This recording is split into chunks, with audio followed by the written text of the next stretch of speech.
নতুন তথ্য এবার নিট কাণ্ডে ধৃত অভিযুক্ত অখিলেশ কুমারের চাঞ্চল্যকর স্বীকারোক্তি, যেখানে তিনি স্বীকার করছেন যে নিটের একদিন আগে প্রশ্নপত্রের সঙ্গে উত্তর মিলেছিল এবং গোটা বিষয়টি 40 লক্ষ টাকায় রফা হয়েছিল বলে দাবি করেছে এই ধৃত অখিলেশ কুমার। নিটে উত্তীর্ণ হলে ওই টাকা দিতে হবে বলে জানিয়েছিল সিকান্দার, এমনটাই দাবি अखिलेश कुमार। কথা বলবো আমাদের প্রতিনিধি शशांक कुमार संगे। शशांक जी, ये जो अखिलेश कुमार है, नीट परीक्षार्थी के पिता ने क्या दावा किया है और 40 लाख की डील हुई थी? जी बिल्कुल, देखिए नीट पेपर लीक मामले में बिहार में 13 आरोपी जेल में है। उसमें से एक अभ्यर्थी आयुष भी है और उसके पिता जो अखिलेश है वो भी जो है जेल में है। और पुलिस पूछताछ में अखिलेश जो है आयुष के पिता, उन्होंने ये स्वीकारा है कि नीट परीक्षा से एक दिन पहले जो है वो पेपर लीक हुआ था, 40 लाख रुपए देने की बात हुई थी। और उनका कहना है कि जो मास्टरमाइंड है इस पूरे मामले का सिकंदर, वो मेरा मित्र है, मैं उससे मिला था और सिकंदर ने मुझे कहा था कि प्रश्नपत्र परीक्षा से एक दिन पहले उपलब्ध करा देंगे। तो उसके बाद मेरे बेटे को एक दिन पहले प्रश्नपत्र उत्तर दिया गया और रात भर उसको उत्तर रटवाया गया और अगले दिन परीक्षा में बिल्कुल वही सवाल पूछे गए जो एक दिन पहले बताया गया था।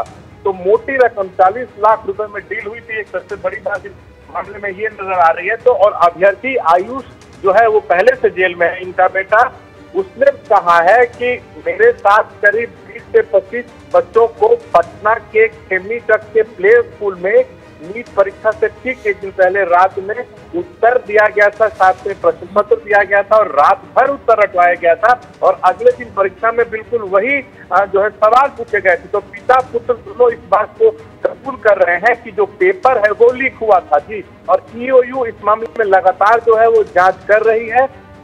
शिक्षा मंत्रालय के तरफ से ईओयू से रिपोर्ट भी मांगा गया है, वो रिपोर्ट भी जल्द जो है भेज दी जाएगी शिक्षा मंत्रालय को और हो सकता है उसके बाद जो है नीट परीक्षा पर शिक्षा मंत्रालय कोई बड़ा फैसला ले। शुक्रिया शशांक जी। আমি সুব্রতবাবুর কাছে এই জায়গায় আসবো। সুব্রতবাবু, প্রধানমন্ত্রীর যে ভোটের প্রচারে যে আশ্বাস, সে রাজ্যের মানুষ তো অনেকটাই আশায় বুক বেঁধেছেন যে যারা এই দুর্নীতিগ্রস্তরা তাদের বিরুদ্ধে 4 জুনের পরে তল্লাশি আরও বাড়বে। শুধু তাই নয়, যারা টাকা খেয়েছে সেই টাকা তাদের কাছ থেকে উদ্ধার করা হবে এবং সাধারণ মানুষের মধ্যে বন্টন করা হবে। আপনার মানে এ রাজ্যের মানুষজন তো নিঃসন্দেহে অপেক্ষা করছেন সেই দিনের জন্য। আপনার মনে হয় 30 থেকে 32 লক্ষ টাকা দিয়ে যারা এই প্রশ্ন উত্তরপত্র কিনেছিলেন সেই টাকাগুলো কোথাও উদ্ধার করতে পারবেন প্রধানমন্ত্রী? দেশের প্রধানমন্ত্রীর জন্য দেশের স্বরাষ্ট্রমন্ত্রী এর আগে উত্তর দিয়ে দিয়েছেন, ওগুলো হচ্ছে জুমলা, ভোটের জন্য বলতে হয়, অমিত শাহ বলে দিয়েছেন, ফলে ওর কথার আমি উত্তর দিচ্ছি না। আমি যেটা বলছি, আপনি দেখুন রাজস্থান কোটায় হচ্ছে এডুকেশন মাফিয়াদের একটা নতুন হাব তৈরি হয়েছে। এটা গুরুত্বপূর্ণ বিষয় এবং এটা সিবিআই, আমি জানি না সিবিআই কার দ্বারা পরিচালিত হবে, প্রধানমন্ত্রীর দ্বারা না স্বরাষ্ট্রমন্ত্রীর দ্বারা। কি করে সবটা সামনে আসবে আমি জানি না, আমার পক্ষে বলা সম্ভব না, আমি খুবই লেম্যান এই প্রশ্নে। কিন্তু আমি এটা বলতে পারি যে এই ভয়ঙ্কর গত 2 দশকে শিক্ষা ব্যবস্থাকে যেভাবে কমার্শিয়ালাইজ করা হয়েছে, বেসরকারিকরণ করা হয়েছে, তার সাথেই এই করাপশন, দুর্নীতি তা অঙ্গাঙ্গিভাবে যুক্ত। এবং দেশের প্রশ্নে যেভাবে বিভিন্ন বিশিষ্ট প্রতিষ্ঠানগুলোতে, শিক্ষা প্রতিষ্ঠানগুলোতে, আইআইএম, আইআইটিতে যেভাবে আরএসএস এর মাথাদের বসানো হয়েছে, তার সঙ্গে এই করাপশন যুক্ত কিনা এটাও হচ্ছে গিয়ে আমাদের আতশ কাচের নিচে আসা প্রয়োজন বলে মনে হয়। কতটা নিরপেক্ষ হবে বলে আপনার মনে হয়? আমি আসছি বিমলদা, কিন্তু কতটা নিরপেক্ষ বলে হবে মনে হয় মহানন্দাদি? একদিকে আপনি প্রশ্নপত্র যেটা পড়ে শোনালেন, কোথাও সেটার একটা নির্দিষ্ট রং রয়েছে, ইতিমধ্যেই 40 লক্ষ টাকার ডিল আগে ভাগে হয়ে গিয়েছে এবং তারপরে প্রশ্ন উত্তরপত্র সামনে আসছে ঠিক 24 ঘন্টা আগে। মানে পুরোটাই তো সাজানো ছকে বাঁধা। ঠিক পশ্চিমবঙ্গের ক্ষেত্রে আমরা যা দেখেছিলাম সেটারই কার্বন কপি এবার আমরা জাতীয় ক্ষেত্রে দেখছি। দেখো, প্রশ্নটা হচ্ছে দুর্নীতি সারা পৃথিবী জুড়ে রয়েছে। এটা কখনো বলা যায় না যে ভারতবর্ষের একটা মানুষও দুর্নীতিগ্রস্ত হবে না। কিন্তু প্রশ্নটা হচ্ছে যে যারা সরকারে রয়েছে, কেন্দ্রীয় সরকার, রাজ্য সরকার, তারা কিভাবে সেটাকে কন্ট্রোল করার চেষ্টা করছে, তাদের অ্যাটিটিউডটা কি। আমি একটা কথা বলতে চাই যে এবারের যে লোকসভা নির্বাচন হলো তাতে 19 জন সাংসদ গুরুতর অপরাধে অভিযুক্ত। তারা সাংসদ, অর্থাৎ মানুষ ভরসা করে তাদের উপরে দেশ নিয়ন্ত্রণের নীতি নির্ধারণের দায়িত্ব দিয়েছে। প্রশ্নটা সেখানেই, অর্থাৎ অন্যায় দুর্নীতিগ্রস্ত লোক পৃথিবীর মানুষ যবে থেকে আছে তবে থেকে আছে, কিন্তু সেটা কথা না। কথা হচ্ছে যাদের হাতে দেশ নিয়ন্ত্রণের ভার তারা কতটা এটাকে স্ট্রিক্টলি কন্ট্রোল করতে পারছে, তাদের অ্যাটিটিউডটা কি। আরেকটা কথা বলবো যে আমাদের মতো উন্নয়নশীল দেশে দুর্নীতি তো আছেই, সেই জন্য এবং এই যে এত দারিদ্র, তার জন্যই কিন্তু শিক্ষা স্বাস্থ্যে বেসরকারীকরণ ভয়ঙ্কর জায়গায় চলে যাচ্ছে এবং সরকার এই দায় এড়াতে পারে না। আমরা এখনো পর্যন্ত দেখতে পাই ভারতবর্ষের বহু মানুষ তারা সরকারি শিক্ষা ব্যবস্থার উপর ভরসা রাখে, সরকারি চাকরির উপর ভরসা রাখে। এই যে মেডিকেলের কথা হচ্ছে, যাদের টাকা আছে তারা তো লক্ষ লক্ষ টাকা দিয়ে বিদেশে পড়তে যাবে, প্রাইভেট কলেজ আছে আমাদের দেশে আছে, তারা বিদেশে পড়বে। কিন্তু সাধারণ মধ্যবিত্ত মানুষের মধ্যে প্রচুর মেধাবী পড়ুয়া আছে, তারা কোথায় যাবে? তারা কত কষ্ট করে প্রিপারেশন করে পরীক্ষাগুলো দিয়েছে, তারপর এই স্ক্যাম, মানে অত্যন্ত আমি শুধু একটা কথা বলি, আমি যে কথা আগে বলেছিলাম একই কথা বলেছি, যদি কোনো ঘটনা ঘটে তার সম্পর্কে সরকার এবং শাসক দলের অ্যাটিটিউড আমরা কিন্তু এর শেষ দেখে ছাড়বো, আমরা কখনো এটা অ্যাকসেপ্ট করি না। আমরা কেন? এটা তদন্ত হচ্ছে, এটা তো তদন্ত হচ্ছে। এই রাজ্যে দুর্নীতি হলো তখন আপনারা বারবার যেটা বললেন, একেবারে রাস্তায় নামলেন, না আপনি কি তদন্ত না করে ফাঁসিতে চড়াবেন? না না না না, তাহলে ঘটলো কেন? ওটা তদন্ত হতে দিন, এটা তদন্ত হতে দিন। তারপরে একটা ইউজিসি নেট, এটা স্বর্গরাজ্য নয়, শুনুন ভালো করে, এটা স্বর্গরাজ্য নয়। ফলে এই সিস্টেমের মধ্যে অনেক খারাপ লোক ঢুকে থাকে, সেগুলোকে খুঁজে বার করতে হবে। আমরা আবার বলছি, আমি শেষ করি, একটা শেষ করি। এখানে যে দুর্বৃত্ত রাজ চলছে, এখানে যে দুর্বৃত্ত রাজ চলছে সেটার অবসান হয়ে যাবে। আমি একটা কথা বলি, তার উত্তর দেবেন। এই যে বিহারে নিট স্ক্যাম, সেখানে এই যে সিকান্দার কুমার যাদবেন্দ্র, তার সঙ্গে প্রীতম কুমার বলে একজন, তিনি কার পার্সোনাল সেক্রেটারি? এই ইন্ডিয়া অ্যালায়েন্সের স্থানীয় একটি নেতা, বড় নেতা। করুন, সব বেরোবে, সেটা আপনাকে মনে রাখতে হবে, সরকারি কর্মীও জড়িত। চক্রান্ত হচ্ছে। যে সাদা খাতার কথা আমরা বাংলায় নিয়োগ দুর্নীতির ক্ষেত্রে বারবার শুনেছি, বিজেপি শাসিত গুজরাট, সেখানে কিন্তু সেই সাদা খাতার কথা আবারও উঠে আসছে। পরীক্ষা দুর্নীতির অস্ত্র এই সাদা খাতা। ডাক্তারি সর্বভারতীয় প্রবেশিকা নিটের টাকার বিনিময়ে পরীক্ষার্থীর সাদা খাতায় উত্তর লিখে তাকে পাশ করানোর প্রতিশ্রুতি দেওয়ার অভিযোগ উঠেছে এক শিক্ষকের বিরুদ্ধে। সাদা খাতা বছর দেড়েক আগে শিক্ষা দুর্নীতির আবহে এ রাজ্যে তোলপাড় ফেলে দিয়েছিল এই একটা শব্দবন্ধ। এবার শিক্ষা সংক্রান্ত আরেক দুর্নীতিতে সেই সাদা খাতার কথাই শোনা গেল 2000 কিলোমিটার দূরে বিজেপি শাসিত গুজরাটে। অভিযোগ, তৃণমূল শাসিত বাংলা এরকম খালি ওএমআর বা সাদা খাতা জমা দিয়ে স্কুল শিক্ষকের চাকরি হয়েছিল বহু অযোগ্য প্রার্থীর। এবার গুজরাটেও ঠিক একইভাবে সাদা খাতা দিয়ে ডাক্তারির সর্বভারতীয় প্রবেশিকা নিটে সুযোগ দেওয়ার চাঞ্চল্যকর অভিযোগ উঠেছে। একটি স্কুলকে ডাক্তারির প্রবেশিকার সেন্টার হিসেবে বেছে নেওয়া হয়েছিল। অভিযোগ, সেখানে পরীক্ষার দায়িত্বে থাকা ডেপুটি সুপার তুষার ভট্ট নামে পদার্থবিদ্যার এক শিক্ষক 6 জন পরীক্ষার্থীর সঙ্গে রফা করেছিলেন। অভিযোগ, পরীক্ষার্থীদের বলা হয়েছিল যে প্রশ্নের উত্তর তাদের জানা নেই, উত্তরপত্রে সেই জায়গা ফাঁকা রেখে দিতে।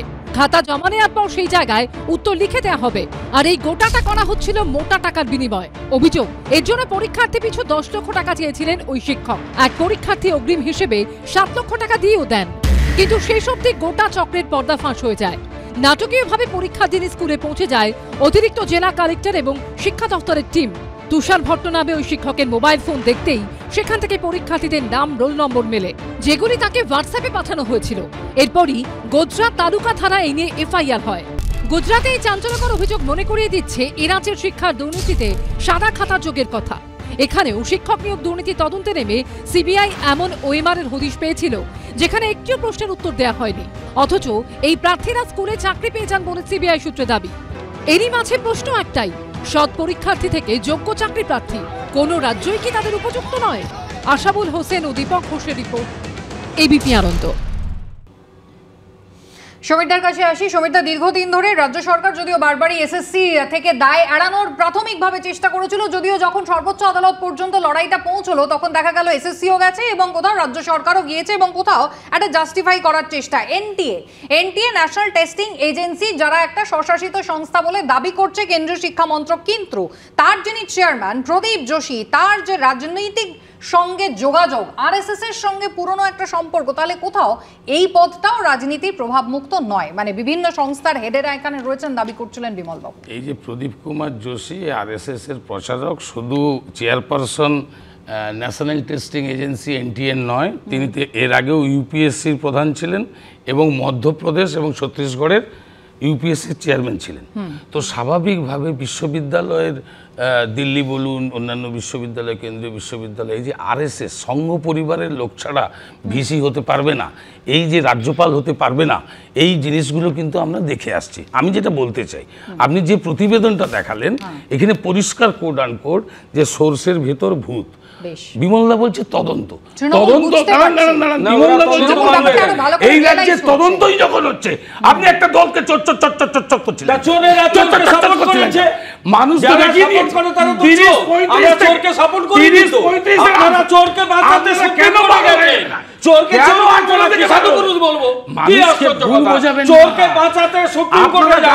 এই রাজ্যের লোকেদের কোটি কোটি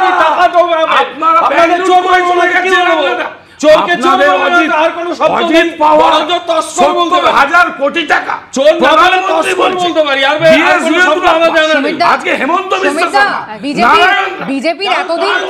বিজেপির এতদিন যেটা হাতিয়ার ছিল সেটা বুমেরাং হয়ে যাওয়াতে তৃণমূলের এখন সুবিধা হলো বলুন। বলছি এতদিন পর্যন্ত বিজেপির যেটা মূল হাতিয়ার ছিল সেটা বুমেরাং হয়ে যাওয়াতে শাসক দলের সুবিধা হলো। আপনি প্রশ্নই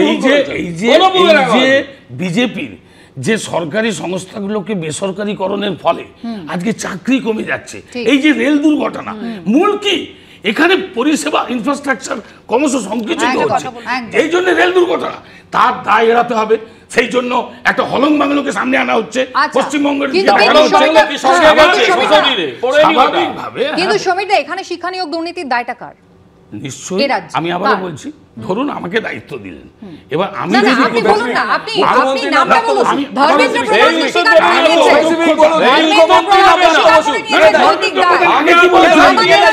ধর্মেন্দ্র প্রধান 13 তারিখে কি বলেছে আর 16 তারিখে কি আরে স্বীকার কেন? ওই যে বলেছি খেলায় না পড়লে বেড়াল গাছে, এটা তো বিজেপি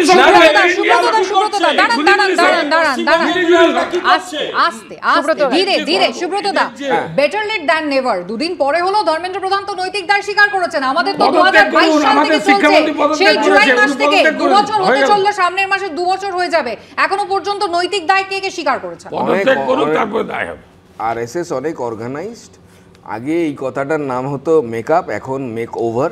ফলে মেক ওভারের চেষ্টা করছেন ধর্মেন্দ্র প্রধান, উনি চালিয়ে যান। গুজরাটেও সাদা খাতা দিয়ে ডাক্তার, এখানেও সাদা খাতা দিয়ে WBCS অফিসার। মানে ফলে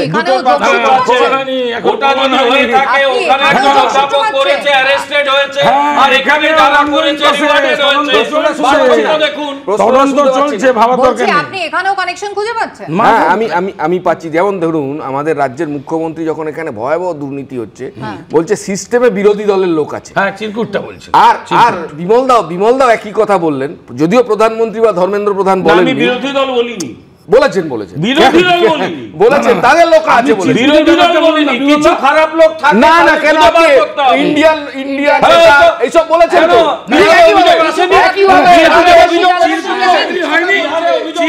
মাধ্যমে চাকরি হয়নি, অভিযোগ তো আইটি সেল, সেটা অমিত আনন্দ বলে একজন এক্সাম মাফিয়া স্বীকারোক্তি করেছে এবং পরীক্ষার আগের দিনই যে হাতে নিটের প্রশ্নপত্র চলে এসেছে তা সে স্বীকার করে নিয়েছে এবং সেখানে সে বলছে পরীক্ষার্থী পিছু নেওয়া হয়েছে 30 থেকে 32 লক্ষ টাকা এবং নিটের পর এই নিটে যে দুর্নীতির কথা সামনে উঠে আসছে এবং নেট বাতিল হয়ে গেল, তারপর এই প্রশ্ন উঠছে এবার কি গোটা নিটও বাতিল হয়ে যাবে? মারাত্মক অভিযোগ ঘিরে উঠছে এই প্রশ্ন। যদি পকেটে থাকে টাকা তাহলে কি ডাক্তার হতে নেই কো বাধা? একজন চিকিৎসক হতে বছরের পর বছর কঠিন অধ্যাবসায়ের মধ্যে দিয়ে যেতে হয় পরীক্ষার্থীদের, অথচ সেই ডাক্তারের প্রবেশিকাও কি দুর্নীতিবাজদের খপ্পরে? ভালো করি হও ডাক্তার, এই মডেলে কি পুরো দস্তুর চালু করার চেষ্টা হচ্ছে?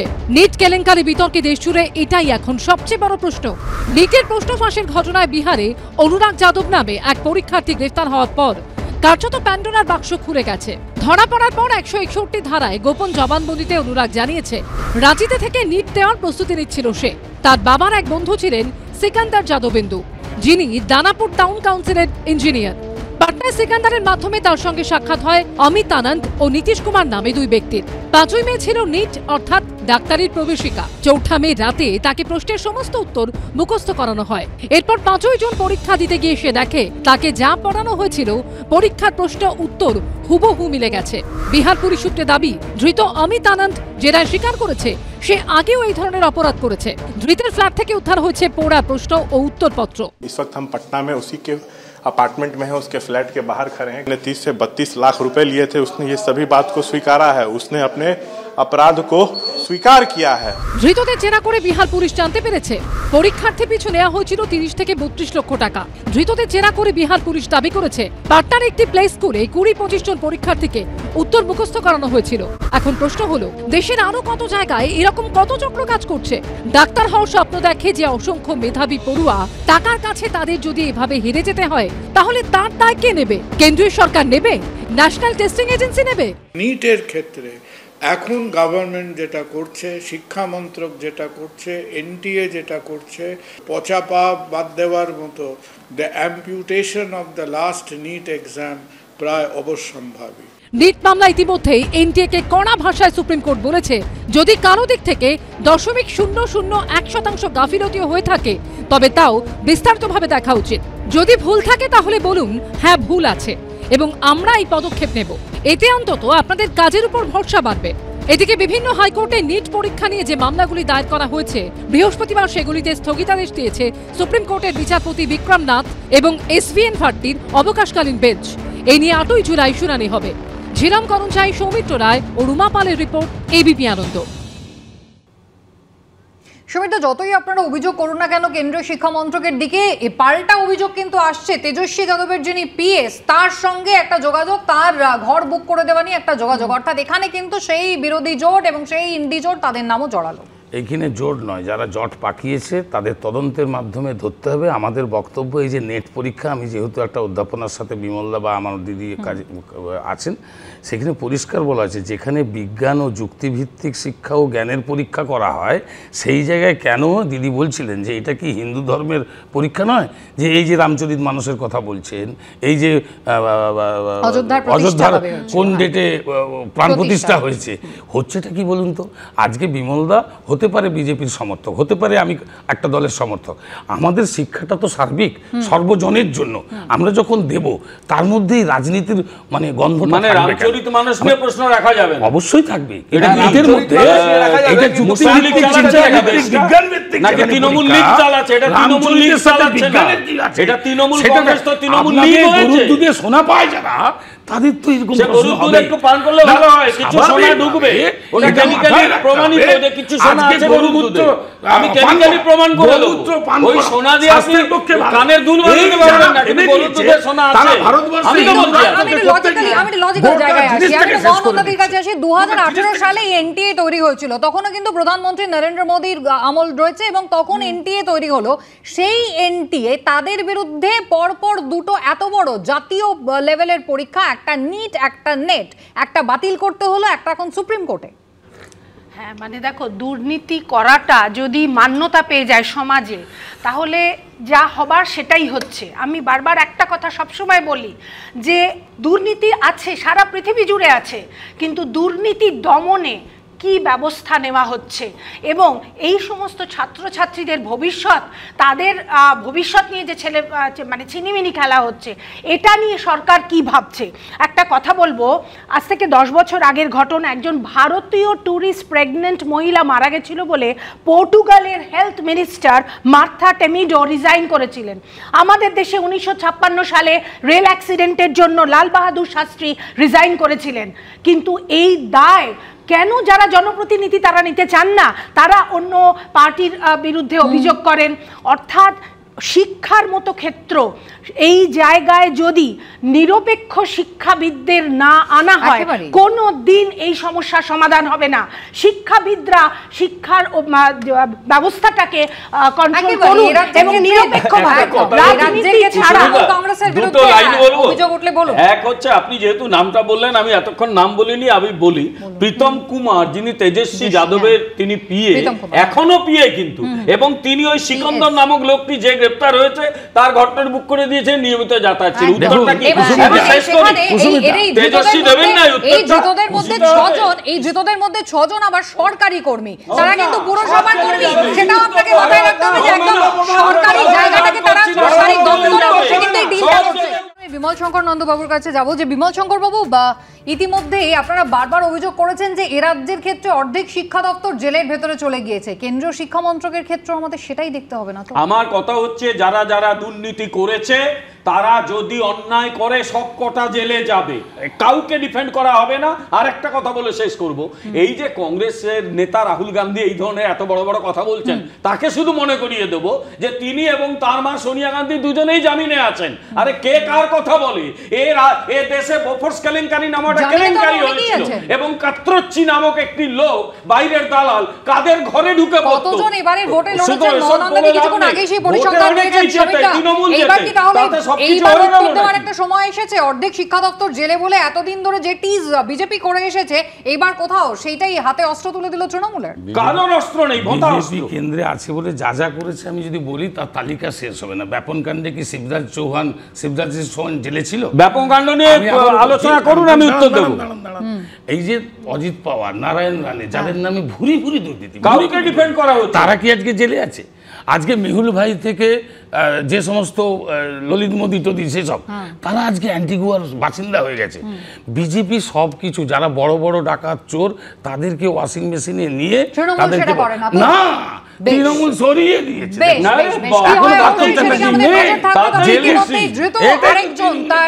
তিনি কিন্তু ইতিমধ্যেই দাবি করেছেন ডিল হয়েছিল নিটের ক্ষেত্রে 40 লক্ষ টাকার। একের পর এক নতুন নতুন তথ্য বেরিয়ে আসছে। আপাতত আলোচনার সময় শেষ। সকলকে ধন্যবাদ। বিরতির পর অন্যান্য খবর নিয়ে ফিরবো, আপনারা সঙ্গে থাকবেন।